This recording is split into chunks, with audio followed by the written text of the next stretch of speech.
যা চাই সব যদি দুনিয়াতেই পাওয়া যেত, তাহলে এটা দুনিয়া না, জান্নাত হয়ে যেত।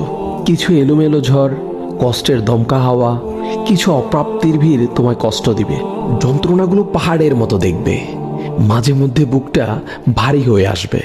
তবে কখনোই হতাশ হইও না, ভেঙে পড়ো না, কারণ এটাই দুনিয়া। এখানে সব চাওয়া পূরণ হবার নয়। মন যা চায় তাই যদি পেতে চাও, তবে অবশ্যই তোমায় জান্নাতে যেতে হবে। সেখানে তোমায় আর কোনো কষ্টই ছুতে পারবে না। এই যে ছোটখাটো কষ্টগুলো তোমায় আঘাত করে, এগুলো মূলত তোমায় জান্নাতের নিকটবর্তী করে এবং আল্লাহর সন্তুষ্টির দিকে দ্রুত গতিতে নিয়ে যায়। আর এখানে সুখ দুঃখ কোনোটিই স্থায়ী নয়।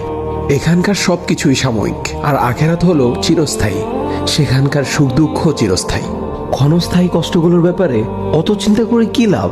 আল্লাহ সুবহানাহু ওয়া তাআলা বলেন, জান্নাতে তোমাদের জন্য তোমাদের মন যা চায় তাই আছে।